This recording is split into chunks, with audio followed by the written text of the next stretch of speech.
Buenos días, amigos rotarios, invitados. Tenemos una reunión muy especial con varias actividades durante el día. Tenemos asamblea, tenemos incorporación de socios y tenemos informe de uno de los comités. Así que lamento si no va a haber tanta oportunidad de charla en la mesa, pero esperamos dejar algún hueco. Bueno, comenzamos con el saludo a las banderas. La bandera argentina, la bandera de la ciudad de Buenos Aires y la bandera rotaria.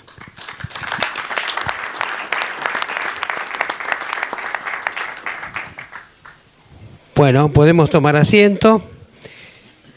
Y como les decía, hoy tenemos Asamblea General Ordinaria de cierre del ejercicio 2021-2022. Así que, estimados consocios, de acuerdo a lo establecido en la convocatoria que le fuera enviada el 18 de mayo, declaro abierta la Asamblea General Ordinaria de cierre del ejercicio 2021-2022. Continuaremos con la asamblea luego de transcurrida media hora para tener el quórum necesario, tal como establece nuestro estatuto. Muchas gracias.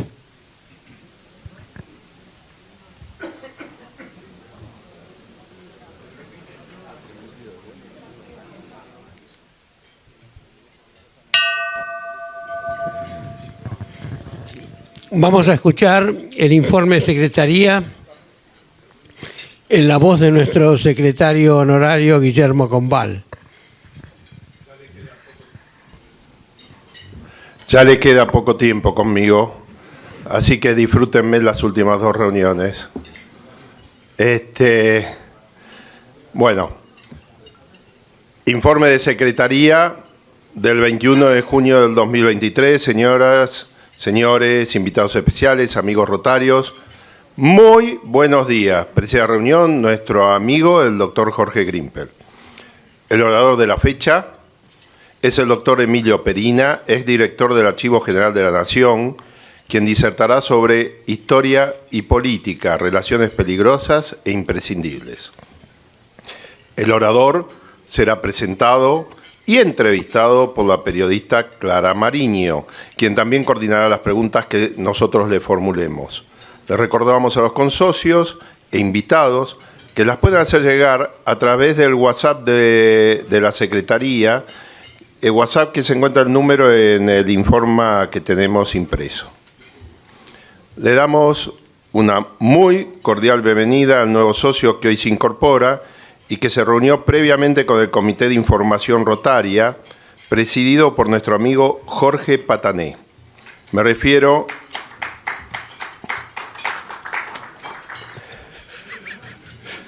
ansiedad de tenerte en mis brazos. Me refiero al ingeniero Diego Ranea, quien como socio activo ocupará la clasificación fertilizantes producción. Su padrino rotario es nuestro consocio Marcos Pesajevich. Ahora sí. Participan en la mesa cabecera el expresidente Juan Llamazares, Juan Gear, Federico Carenzo, Carlos Grimaldi, Eduardo Conesa, Rodolfo Canese Méndez y Juan Pablo Maglier, quien al término de este informe nos brindará un breve mensaje como presidente del Comité de Programas. Importante escucharlos para saber cuántos oradores hubo, etcétera, etcétera. Especialmente invitado nos acompaña el asistente de la gobernadora del distrito, el señor Jorge Fiedotín, y Adolfo Grobocopatel, invitado por su hija Andrea. Al finalizar la disertación del doctor Perina, procederemos a realizar la Asamblea General Ordinaria del cierre de ejercicio 2021-2022. Quiero hacer una reiteración. La próxima reunión, 28 de junio, se realizará en el Club Español, sito en Hipólito Yrigoyen 180. El estacionamiento se encuentra ubicado a la altura de Hipólito Yrigoyen 162. ¿Qué dije? leí no pensé, dice Hipólito, entonces leí no pensé. Les pido mil disculpas. Bernardo de Irigoyen 180. Muchas gracias por aclararlo. Un furcio. En dicha oportunidad, veo que están atentos, muy bien. En dicha oportunidad ocupará nuestra tribuna el actuario Néstor Grindetti, intendente de Lanús, entusiasta del Club Independiente y precandidato a gobernador de la provincia de Buenos Aires, quien disertará sobre orden, descentralización y reforma de Estado, los desafíos de la provincia que viene. A todos ustedes, muchas gracias por acompañarnos y sean muy bienvenidos orgullosamente a Rotary Club de Buenos Aires. Licenciado Maglier, Juan Pablo.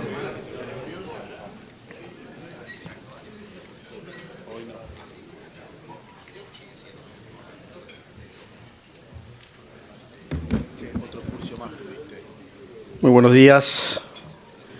Gracias, querido amigo Guillermo. Señor presidente, bueno, quería compartir con ustedes solamente una pequeña reflexión y sobre todo en honor al tiempo, al escaso tiempo que tenemos hoy con todas las actividades, para hacer una, y a pedido obviamente del presidente Grimpel, que hacer una pequeña evaluación de lo transcurrido en el comité de programa. En primer lugar, quiero agradecer a los... Bueno, me tocó la particularidad de ser presidente de este comité. Este es el tercer y último año en el cual voy ejerzo ese rol. Me tocó la particularidad nos tocó la particularidad junto con los miembros del comité, que variaron a lo largo del tiempo, de transitar la época de la pandemia, ¿no? La época de la virtualidad, con lo cual tenía sus ventajas y también tuvo sus desafíos, y creo que de alguna manera, con el apoyo de, obviamente, las distintas juntas, y en este caso no los veo Juan Llamazares, el presidente anterior, y Alejandro Marolda, y por supuesto el apoyo también sucesivo de los secretarios honorarios y el resto de la junta, pudimos hacer un trabajo que de alguna manera también da sus frutos. Quiero solamente compartir un poco algunos números, porque yo soy bastante fanático de hacer siempre un análisis. No hablo de los nombres, porque usted sabe muy bien que los oradores fueron muy variados, pero también era interesante de alguna manera hacer una reflexión con una mirada retrospectiva de qué perfil de oradores tuvimos, y para eso me puse a hacer este fin de semana extra largo, no solamente en cantidad, sino también de qué tipo de, llamémosle, perfiles, ¿no? De vuelta, primero quiero agradecerle a los que formaron parte de las sucesivas comités, miembros del comité. Bueno, acá veo algunos con los cuales estoy compartiendo la mesa. A Clara, por supuesto, Clara Mariño, ¿no? Que de alguna manera ha sido siempre una persona que colaboró mucho en la tarea, así que, Clara, muchas gracias. Y les cuento brevemente. En los últimos 3 años tuvimos, entre las reuniones presenciales y las virtuales, 153 reuniones, de las cuales el 34% fueron oradores de la casa, miembros socios del club, ¿no? Eso para un poco, de alguna manera, dejar un poco desvelado el hecho de que a veces algunos socios, otras veces no, creen que de alguna manera la casa debería contener más oradores, y de alguna manera... Tener un poco de agua nada más.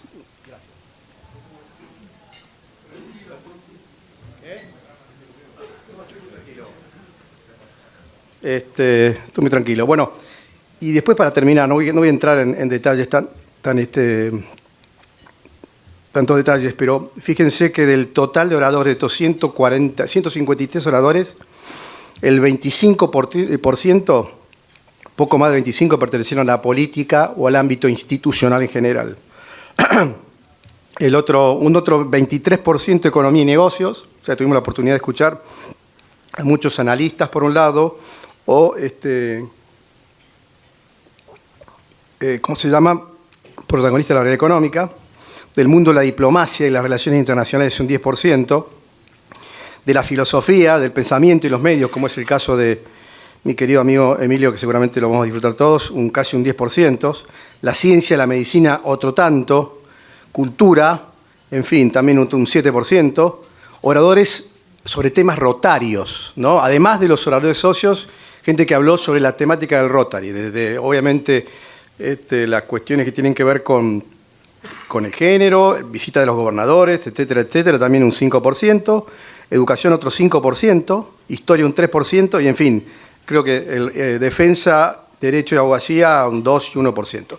Pero bueno, en principio quería agradecer el apoyo de los presidentes de sucesivos presidentes, empezando obviamente por el primero, los secretarios también honorarios, ahí veo a Federico con el cual tuvimos la oportunidad de trabajar, y por supuesto de vuelta a todos los miembros del comité. Así que muchas gracias y bueno, lo escuchamos a Emilio, ¿no? En un ratito.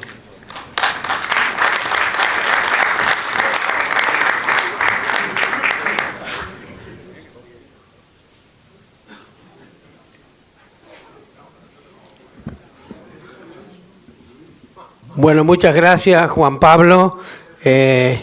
Y sobre todo quiero destacar el hecho de que hemos tenido oradores de buena calidad en los últimos años, es obra del comité, y se ha hecho evidente en muchas reuniones últimamente que hemos logrado ir superando miércoles a miércoles la cantidad de socios que asistan, y la calidad de los oradores tiene una influencia.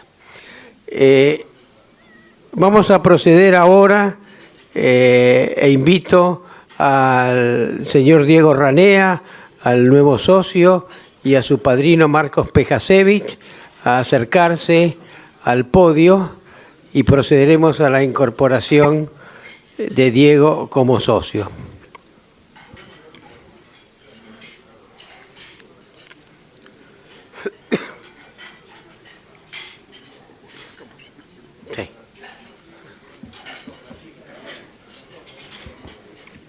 Bueno, Diego Ranea, clasificación, fertilizantes, producción, y Marcos Pejasevich es su padrino. Diego, ha sido usted elegido miembro de este club porque sus socios saben que es una persona representativa de su actividad y que sus cualidades morales lo habilitan para ser un buen rotario. Estamos seguros que cumplirá dignamente con sus obligaciones rotarias y que difundirá adecuadamente los principios, objetivos y finalidades de Rotary. Al recibirlo en este ambiente de amistad y propósitos desinteresados, en nombre del Rotary Club de Buenos Aires, me complazco en expresarle nuestra más cordial bienvenida.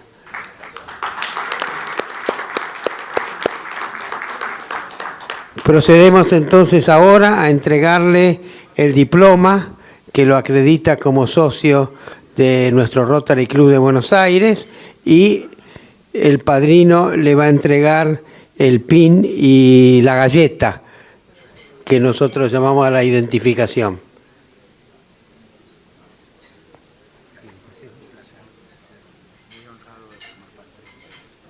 Un gusto para nosotros.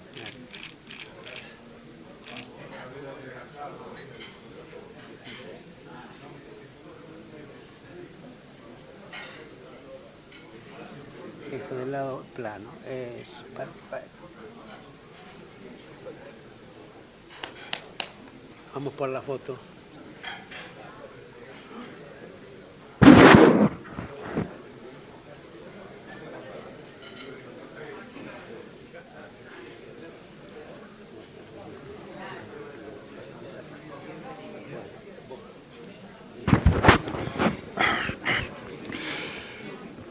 Muy buenos días a todos, queridos amigos. Qué lindo que estar de este lado una vez por ver todos, porque estamos tanto en contacto ahora con el tema de los mails, pero ahora por lo menos nos vemos todas las caras. Bueno, para mí es un enorme honor poder presentarles a mi amigo Diego, porque es una persona sumamente interesante e inteligente y que creo que va a aportar mucho para todos nosotros. ¿Por qué? Porque es una biblioteca internacional, un hombre que conoce el mundo, que viaja muchísimo y que actualmente, entre otras cosas, es presidente de la Cámara de Finlandia, país vecino nada más que 1000 kilómetros con Rusia, y que tiene también una gran experiencia respecto a todo lo que está sucediendo en estos lugares que vivimos una guerra tan cruel.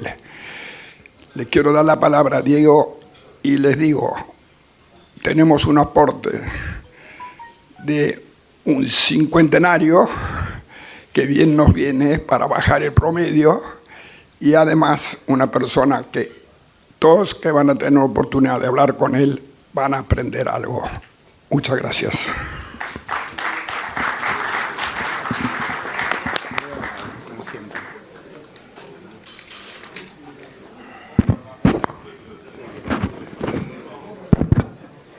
Buenos días a todos.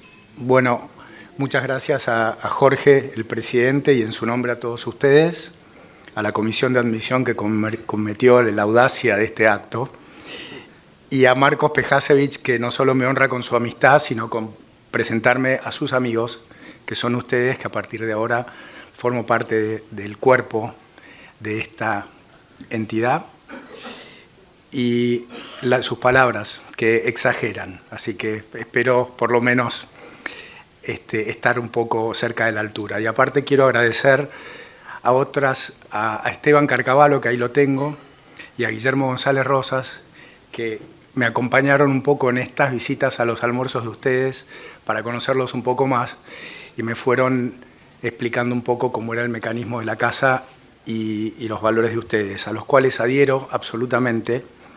Estuve leyendo un poco antes de hoy, naturalmente, y la corrección en conducta es tal vez uno de los valores que más resaltaría entre tantos que tiene el Rotary y ustedes como un bien común. Hoy en día que la corrección en conducta tal vez no es tan habitual.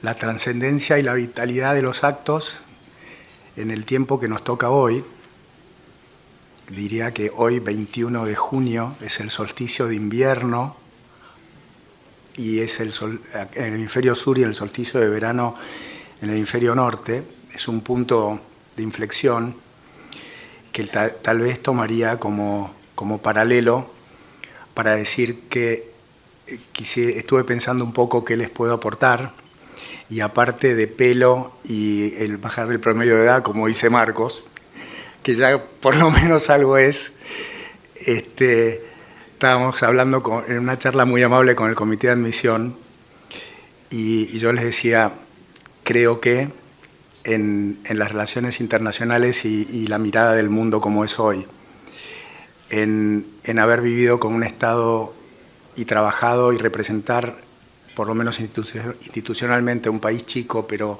supremamente interesante como Finlandia, en el cual el derecho de la mujer fue tenido en cuenta desde la primera hora de la Constitución Nacional en su independencia.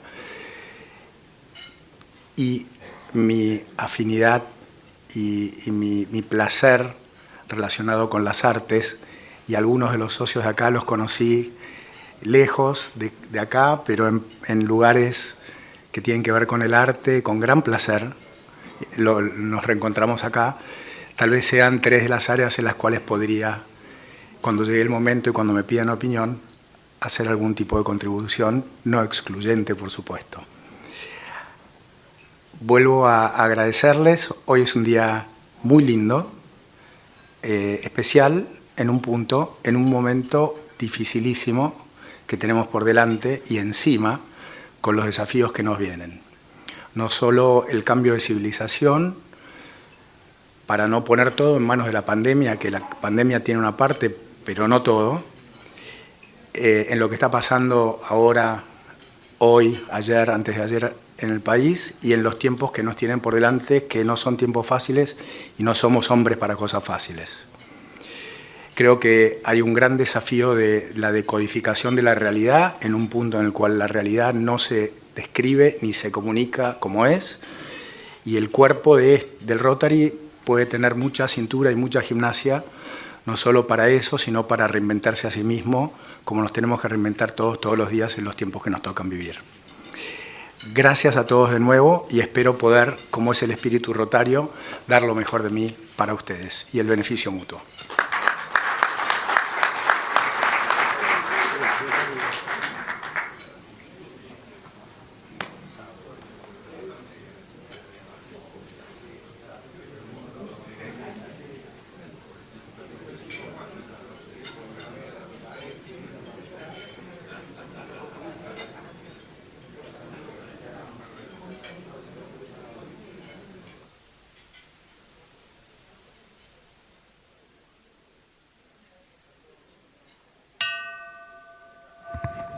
La periodista Clara Mariño va a proceder a la presentación de nuestro orador Emilio Perina.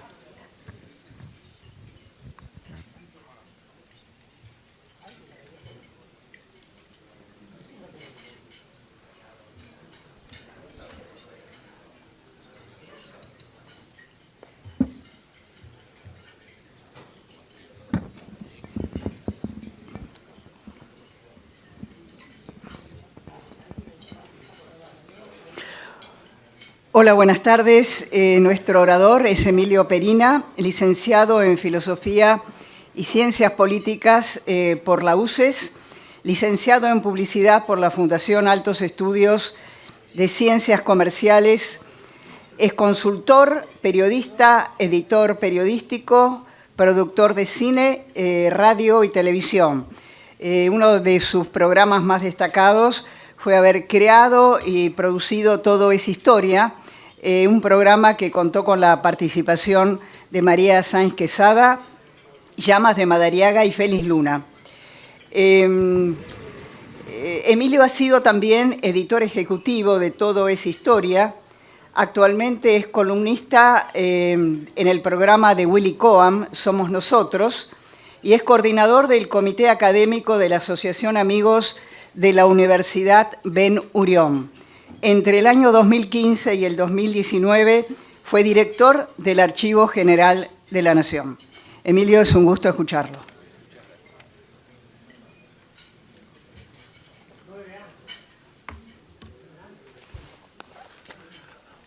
Buenos días a todos. Muchas gracias por recibirme. Muchas gracias al presidente, a Clara, a Juan Pablo por invitarme. Y les voy a contar un poco de qué va a ir esta charla, en la cual espero no aburrirlos.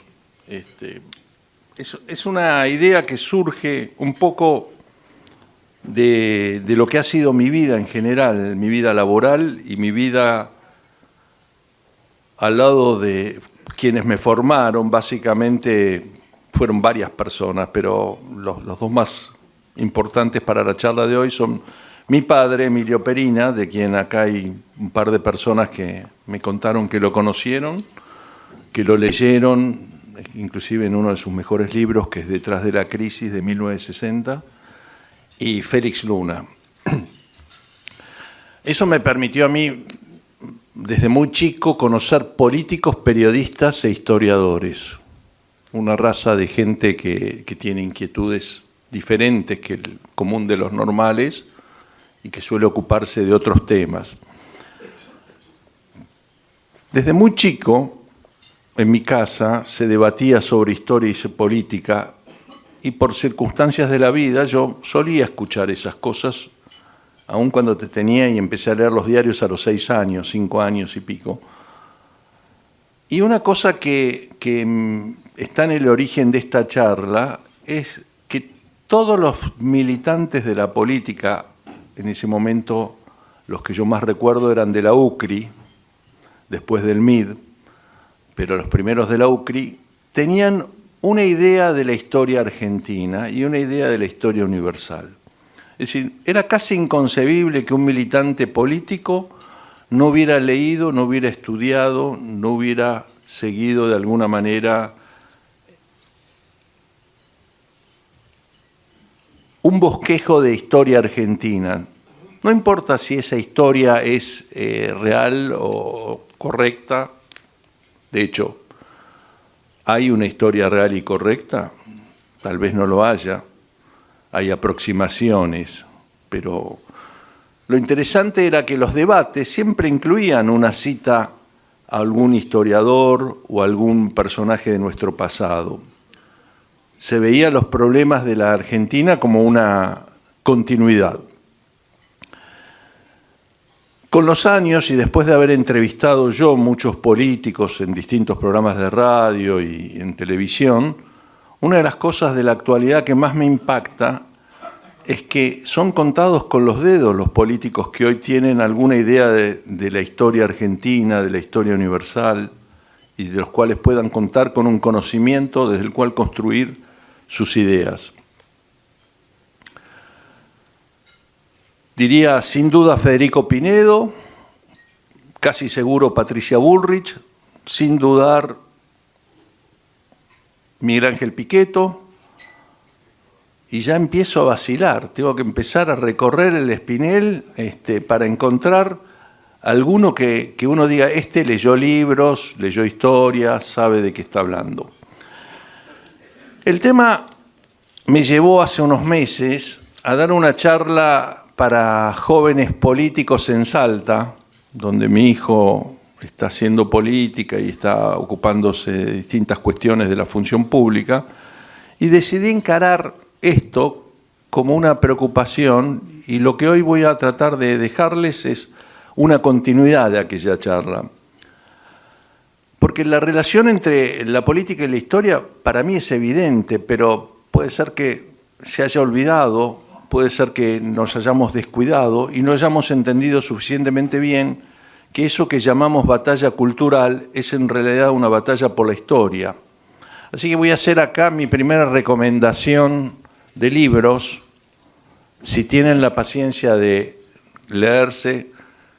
El libro de Camila Perochena, Cristina y la historia, el kirchnerismo y sus batallas por el pasado, es un excelente trabajo de una persona que se tomó con paciencia el tiempo para estudiar más de 1500 discursos de Cristina Fernández de Kirchner y sobrevivió a esa lectura, además, digamos, ¿no? Hay que sobrevivir, y además, lo más interesante, no se peleó con Cristina, no se planteó debatir, sino lo que trató de hacer, y lo logra en el libro, es ¿qué es lo que quiere decir un político cuando usa la historia? Porque ahí es donde nos vamos aproximando al problema. Y un problema que, por el otro lado, tengo que decir que no es nuevo. Es un problema que existe desde hace muchísimos años. ¿Acaso Mitre no es un historiador militante? ¿Y los que escriben contra Mitre no son historiadores militantes? Por supuesto que lo son. La diferencia está en quienes acuden a documentos, y acá mi experiencia en el Archivo General de la Nación fue muy útil, o quienes simplemente sacan la guitarra. Y no es una diferencia menor. Mitre construyó para nosotros una historia que yo considero hoy debemos revisar. Soy un defensor del revisionismo histórico. ¿Pero en qué sentido? Y acá hay gente que tiene la experiencia que dan los años. La visión que tenemos de un libro o de un episodio no es la misma a los 15 años que a los 30, que a los 45, que a los 60. Las sociedades también necesitan revisar constantemente su historia, lo que han sido sus libros clásicos y canónicos, y lo que es, de alguna manera, las traducciones que se hacen de esos libros a la realidad actual. Hubo revisionismo histórico desde siempre, porque Vicente Fidel López no coincide con Mitre, y las visiones de un hecho histórico no siempre coinciden.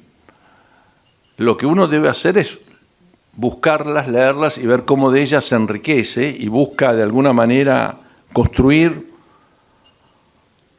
un relato que sea más que un relato que sirva para comprender los problemas de la actualidad. Y en esto me baso para defender la idea de que cada 15 o 20 años deberíamos no solo hacer una reedición de los libros históricos con espíritu crítico, sino también de la literatura, porque el idioma va variando con el tiempo, y cuando uno lee un libro de Stefan Zweig, puede encontrar una edición muy vieja que lo pueden convertir en un libro muy aburrido o una edición reciente que lo pueden convertir en un libro apasionante. Y lo mismo sucede con los trabajos de los historiadores. Algunos historiadores, sus trabajos pueden terminar dando respuestas a las preguntas que se hacía la generación que escribió ese libro, porque acá está la clave. Una clave que para la mayoría de este auditorio debes saberla y conocerla mejor que yo. ¿Cómo cambian las cosas con los años? Las preguntas que una sociedad se hace no son las mismas. Los problemas que enfrentaba la sociedad argentina en 1810 no son los que enfrenta en 1820, en 1830, en 1910, en 1930, en 1945, en 1960 y así podría seguir nombrando. Los problemas y los temas que la angustian no son los mismos y las respuestas y las preguntas que tenemos que hacerle a la historia no deberían ser las mismas, porque eso significaría de alguna manera cristalizar, congelar el pensamiento y quitarle la dosis de creatividad que éste puede tener. Ya que cité a mi padre, voy a recordar un título de un libro que a él le encantaba y que yo nunca conseguí el libro, así que no lo pude leer, pero me fascinaba la idea que implica este título. El primer presidente del Estado de Israel, Weizmann, escribió un libro que se llama A la verdad por el error. Es fantástico, porque uno puede llegar a la verdad por el error, y de hecho la ciencia permanentemente, por accidente, hace descubrimientos. El error no es un problema para la verdad. El problema para la verdad está en la mentira. Uno con la mentira, como decía Abraham Lincoln, puede hacer muchísimas cosas, y Abraham Lincoln podía explicar muy bien desde la política la relación entre la mentira y el tiempo. Parecería que la verdad termina imponiéndose a lo largo del tiempo, y yo soy de los que tienen fe en eso. Con la verdad se puede hacer muchas cosas, inclusive se puede gobernar un país con la mentira, se puede gobernar un país como la Argentina durante 20 años. Lo único que no se puede hacer con la mentira es transformarla en una verdad. Y son las verdades las que van construyendo el piso sobre el cual la política tiene que, de alguna manera, encontrar las soluciones para la sociedad. Hablé hace un rato del cambio y de cómo vemos las cosas en el cambio. Y también en la filosofía podemos ver que desde el comienzo de la filosofía hubo una grieta que hoy se puede ver en el mundo binario de las computadoras. Las computadoras piensan en 0 y en 1.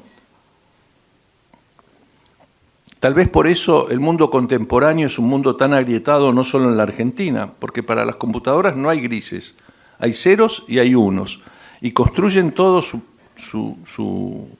estructura en función de esos ceros y unos. Bueno, la filosofía tuvo en los presocráticos dos personas que de alguna manera marcaron eso y que están inherentes en todas las teorías políticas desde entonces hasta hoy. Uno es Heráclito, que decía que todo es cambio, que no nos bañamos dos veces en el mismo río, porque el río no es el mismo ni nosotros somos los mismos. Y yo, de alguna manera, estoy en eso cuando digo que cada 15 o 20 años hay que revisar la historia, porque ni la historia es la misma ni nosotros somos los mismos. Y el otro es Parménides, el hombre que decía que siendo se es, que hay cosas que están en la esencia de una persona, de una sociedad y de un país que son inmutables. Entre los dos hay una grieta insalvable. Bueno, tal vez los dos tienen razón. Y hay momentos donde el historiador se debe basar en Parménides y otros momentos donde debe basarse en Heráclito.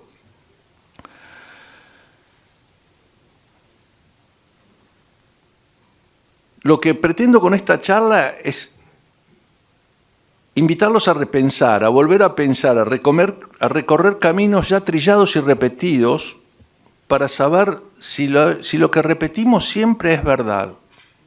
Tiro la primera y la más provocadora. Por estos días, para una parte de la corriente política argentina, Perón es el culpable de todos los males.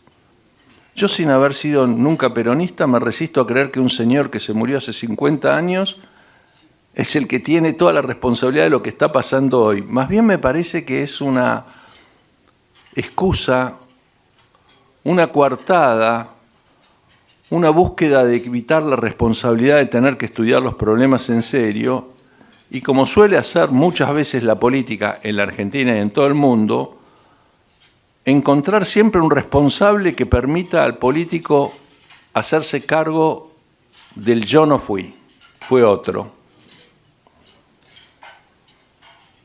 Perón tuvo aciertos y errores, pero hay que releerlo, porque si no, nunca vamos a comprender cuáles son los aciertos y cuáles son los errores. Y hay que releerlo desde las cosas que nos interesan hoy, no desde las cosas que interesaban en 1945, en 1955, en 1973 o en 1983, si ustedes quieren tomar otro momento.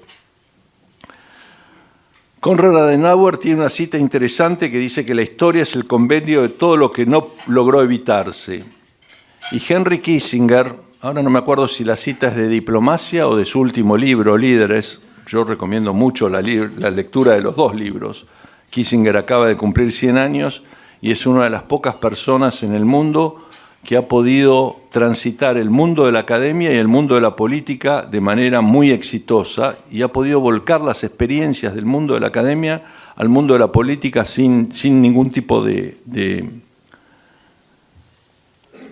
no diría de falla, pero diría que con un montón de éxito. Kissinger dice allí que a ningún político ni a ningún estadista se lo premia por las crisis que evitó. Claro, las crisis que evitó son las crisis que no llegan al conocimiento del elector y solo pueden ser revisadas por los historiadores muchos años después. Normalmente esas son las que no se ven. Juzgamos a los políticos por las crisis que causan. Y los políticos en general tratan de evitar su responsabilidad sobre esas crisis que causan, básicamente. En el oficio del historiador siempre hubo un problema con la relación con la política. No solo en nuestro país, sino en todo el mundo. El problema se deriva básicamente de que cuando un político hace historia, normalmente no hace historia, hace política. Yo suelo decirle a mis amigos que cuando leo a Mitre, que es una lectura fascinante, porque es un hombre de enorme talento, que escribe unos libros maravillosos, uno siente que cuando escribe la historia de Belgrano no habla de Belgrano, habla de Mitre. Y cuando escribe la historia de San Martín no habla de San Martín, habla de Mitre. Y que como todos los políticos, cuando habla de Mitre, no habla de Mitre. Eso es bien humano porque también lo hacemos nosotros. Cuando hablamos de nosotros, no hablamos de nosotros, ¿no? Es muy raro que tengamos la honestidad de decir todo lo que creemos de nosotros. Ahora, él escribió esa historia que es un poco el arranque de nuestra historiografía profesional y fue seguido después por dos personajes que convirtieron acá voy a plantear otra duda para mostrar cómo las sociedades cambian. En el siglo XIX, para todos los argentinos, mayoritariamente, diría que el 90% de los habitantes de este territorio, el padre de la patria era Manuel Belgrano y no San Martín. A punto tal que la avenida Manuel Belgrano tiene ese nombre desde 1821. A punto tal que Mitre primero escribe la historia de Belgrano, la llama Historia de Belgrano y la Revolución de Mayo, y muchos años después escribe la historia de San Martín y la Revolución Americana.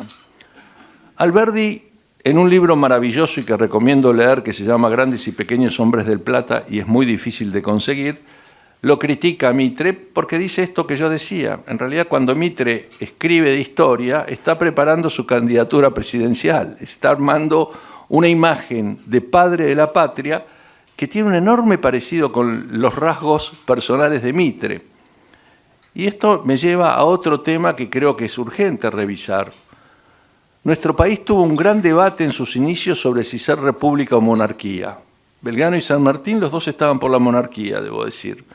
Belgrano con la honestidad de que a pesar de que estaba por la monarquía, tradujo 2 veces en su vida y difundió la despedida de George Washington del pueblo de los Estados Unidos. Algo sorprendente porque él creía que la monarquía, y era lo lógico en ese momento. San Martín, por razones diferentes. Ahora, esa discusión se saldó. Este país tiene que ser una república, y casi nunca lo ha sido.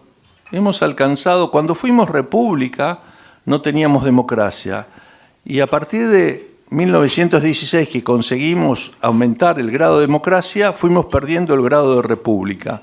Lo que no hemos conseguido nunca es unificar las dos cosas, y yo creo que estas sí son las cosas esenciales que no cambian de un país.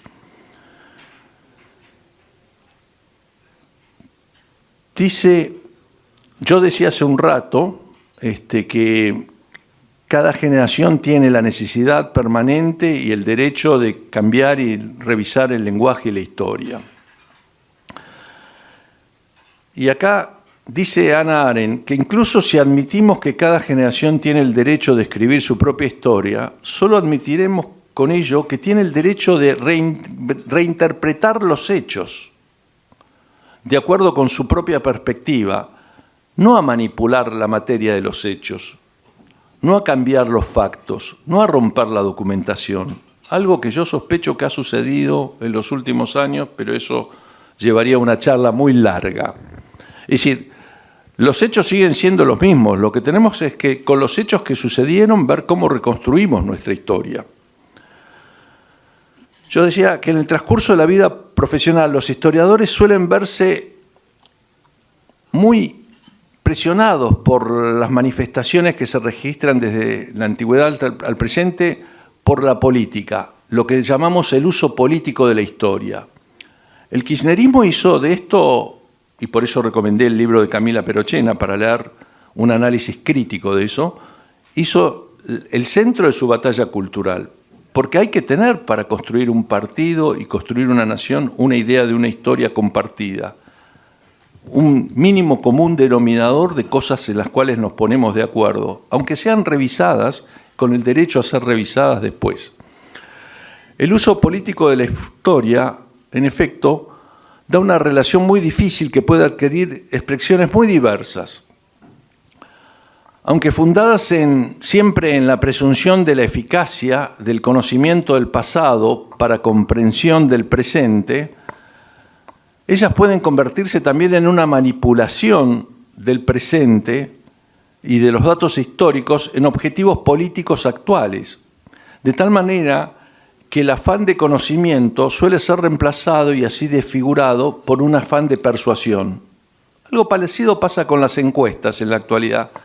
Las encuestas de opinión, que deberían ser simplemente un elemento para conocer qué piensa la sociedad y qué tenemos, son utilizadas para persuadir, son utilizadas como propaganda. Y para ir cerrando, quiero referirme a dos citas que tienen que ver con estas cuestiones, no sin recomendar el libro Líderes de Kissinger, y lo que la historia nos enseña, con una cuestión que aparecía en la revista Toda esa Historia, esa a la cual estuve vinculado por 26 años, que fundara Félix Luna en 1967.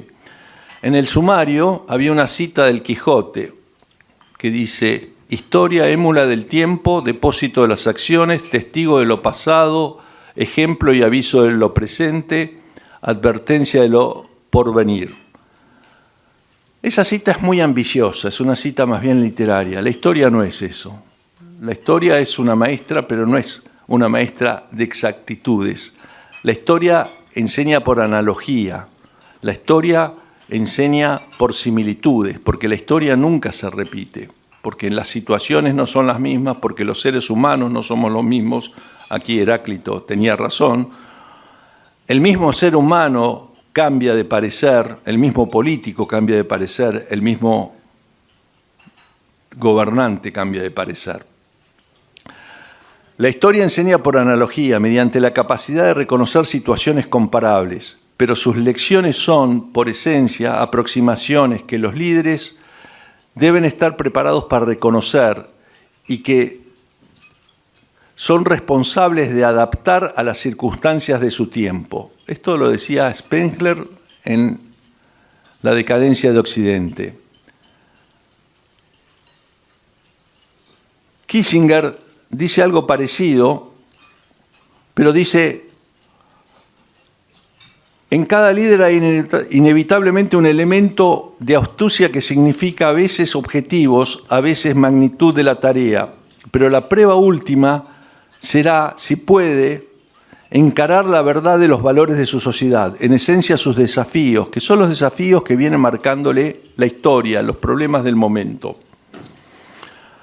Con esto quiero decirles que un político que no hace historia, para hacerlo en el año en que ganamos el último Mundial de Fútbol, es como un equipo de fútbol que no se entrena. La historia es el lugar del entrenamiento de la política, es donde uno puede comparar qué problemas tuvieron los líderes en el pasado para ver qué decisiones tomaron, si uno las comparte, no las comparte, y hacer de eso un entrenamiento. ¿El entrenamiento significa que uno va a ganar el partido? Por supuesto que no. Sabemos que hay equipos que se entrenan muy bien, igual pierden.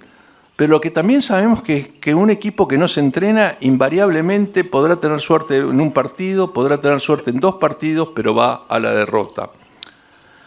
Quiero cerrar con una última cita de un historiador que fue asesinado el 15 de junio de 1944, mientras era miembro de la Resistencia francesa, tenía 57 años, y que a mí me emociona mucho porque tuvo la oportunidad que a pocos historiadores se le dan. Él es uno de los creadores de la Escuela de los Anales de Francia, uno de los historiadores más importantes de la historia francesa, y le tocó vivir la derrota y la desaparición del Estado francés en 1940 y escribió un libro maravilloso que se llama La extraña derrota, y me estoy refiriendo a Marc Bloch. Él dice en ese libro: porque la historia es en esencia una ciencia del cambio. Por eso cuando algún partido político me dice, vas a volver con un tema histórico, pero no, si tenemos que mirar hacia adelante. No, hermano, si no entendés historia no vas a entender el cambio. Repito, porque la historia es en esencia una ciencia del cambio. Sabe y enseña que los acontecimientos no se reproducen nunca de una manera totalmente tajante, porque las condiciones en que se dan nunca coinciden con exactitud. Sin duda, reconoce elementos de la evolución humana, cuando no permanentes, al menos sí durables. Pero no deja de reconocer al mismo tiempo la variedad casi infinita de sus combinaciones. Sin duda, admite que se den repeticiones entre una y otra civilización, si no en todos sus rasgos, al menos en las constantes generales de su desarrollo. Muchas gracias por la atención.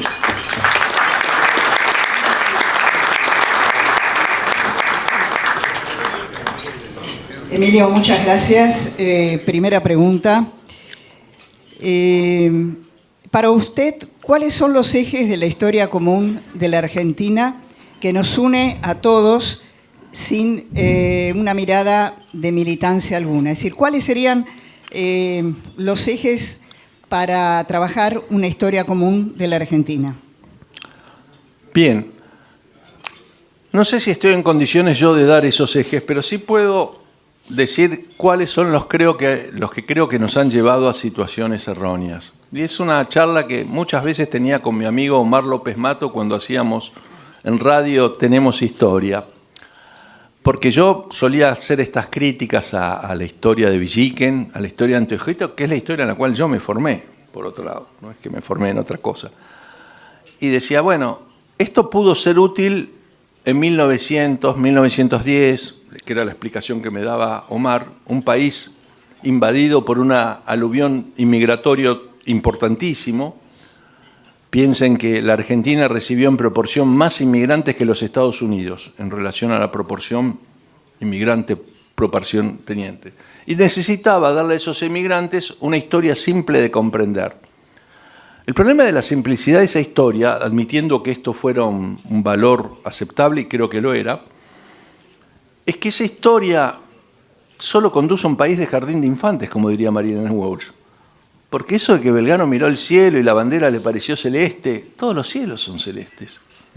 Esa idea de la excepcionalidad argentina la idea de que tenemos dos fechas patrias y nadie puede explicar claramente qué es la Revolución de Mayo, a mi juicio un golpe de Estado, pero esto va para mucha polémica, y cuándo llega la independencia y por qué.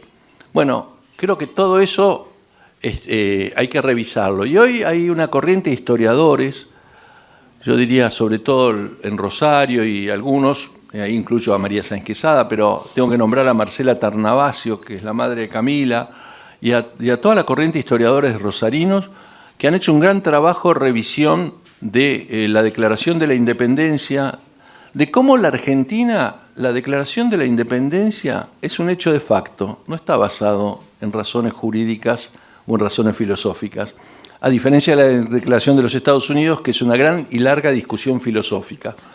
Bueno, un país que declara su independencia un poco es algo así como diciendo, nosotros siempre fuimos, la voy a simplificar, la declaración dice esto, nosotros siempre fuimos fieles a Fernando VII, pero este tipo nos manda a fusilar, nos persigue, nos encarcela, mata a nuestra gente, nos obliga a ir a la guerra. O sea, ahí no hay ninguna convicción. Y además uno se pregunta, esa sociedad porteña que en 1806 y 1807 resistió formar parte del Imperio Británico, 4 años después, y con lealtad a la corona española, 4 años después decide hacer lo contrario, no. Hay todo un proceso que hay que explicar, que tiene que ver con razones políticas, económicas, con lo que está pasando en Europa. A nosotros se nos enseña historia, o se nos enseñaba, porque hoy, déjame decir una cosa importante, hoy no hay historia en los colegios secundarios ni primarios, hoy hay una cosa que se llama sociales. No se enseña historia argentina, quiero que lo sepan.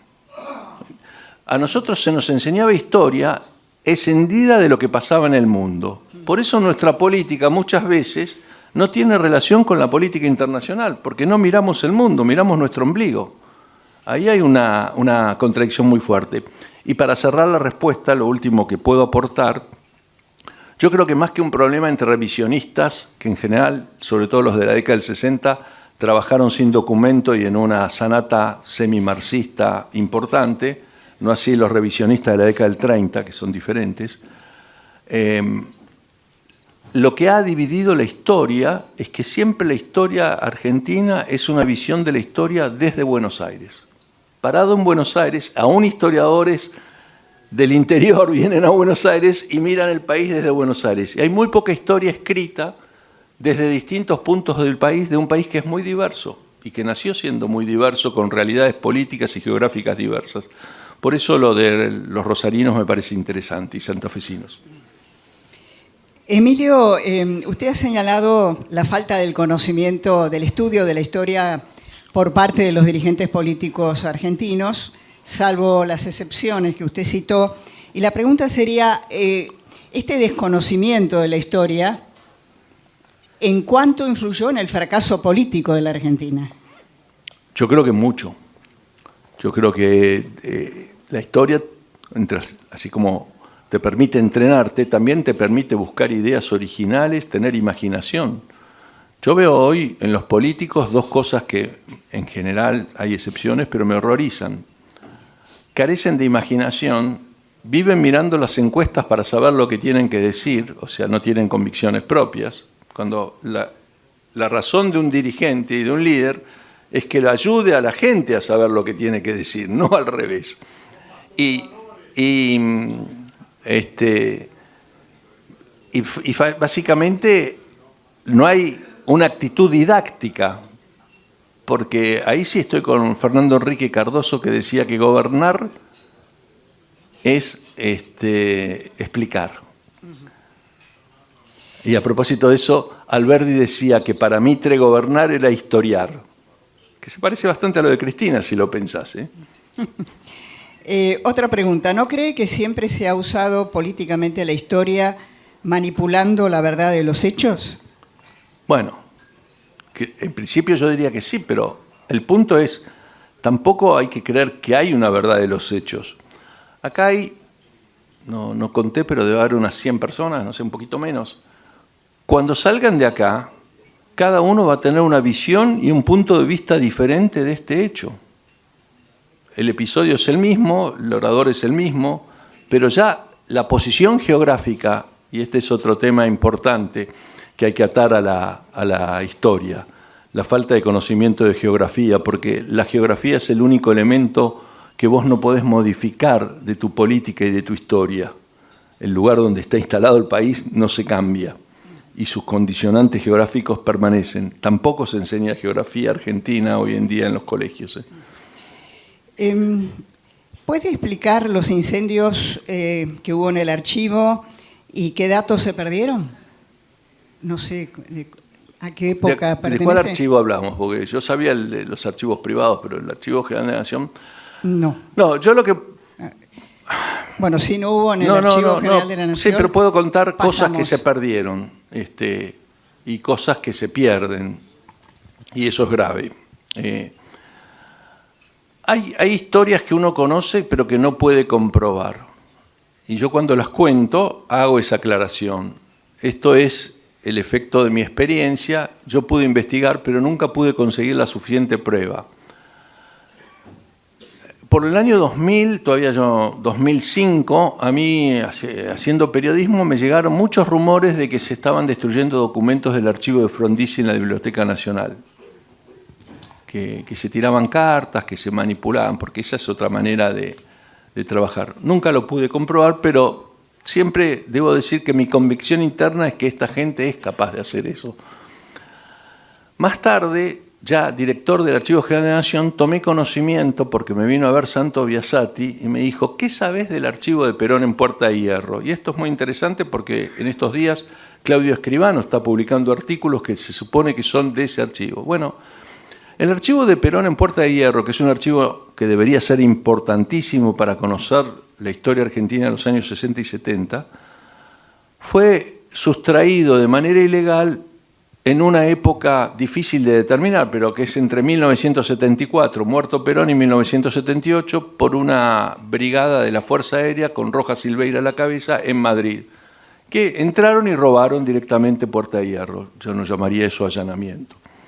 Eso estuvo escondido en la Fuerza Aérea durante muchos años, donde tenían archivos confidenciales y secretos. En algún momento...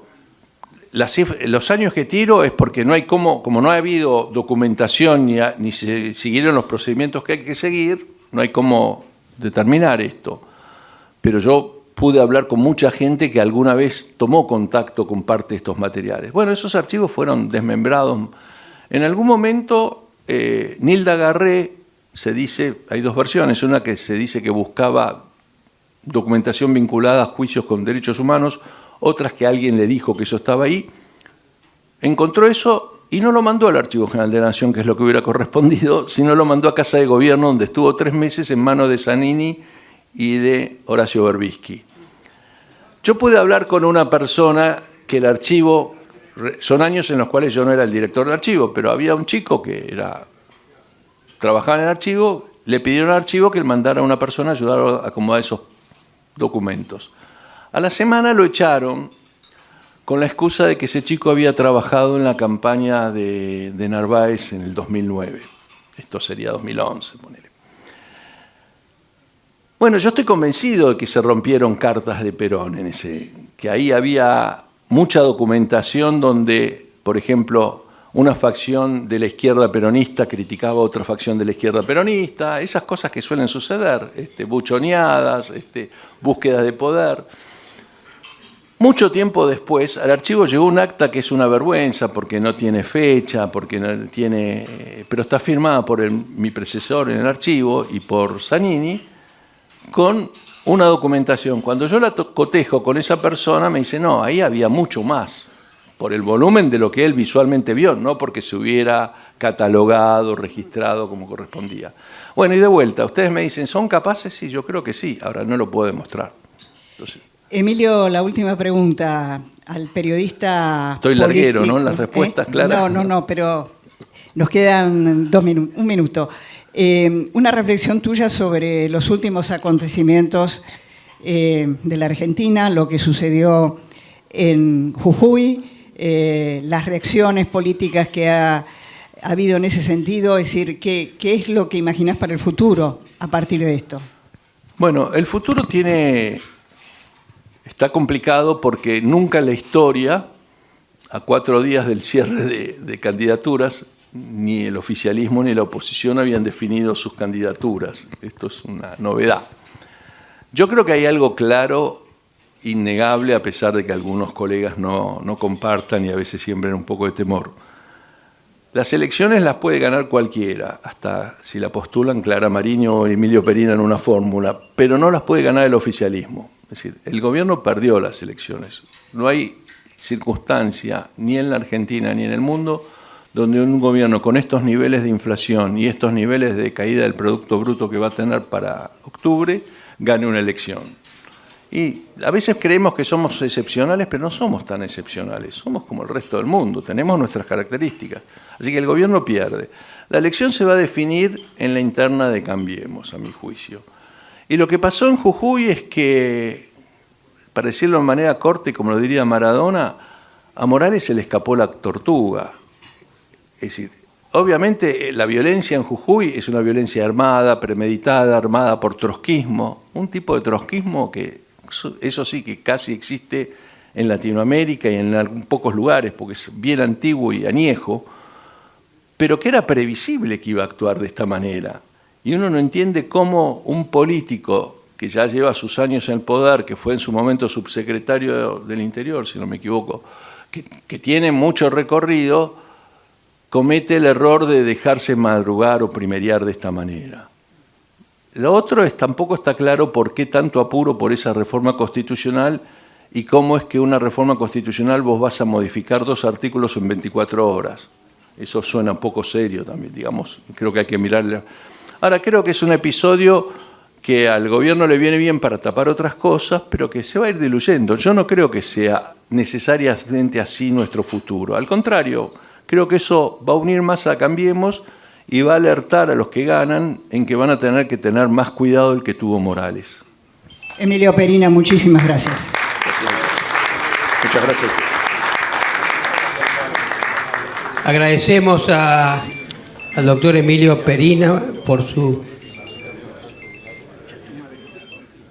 al señor Emilio Perina. Señor suele ser más que cualquier otro título, así que le agradecemos y le vamos a entregar, como recuerdo de su paso por el club, nuestro libro del centenario que hemos creado en noviembre de 2019, cuando el club cumplió sus primeros 100 años.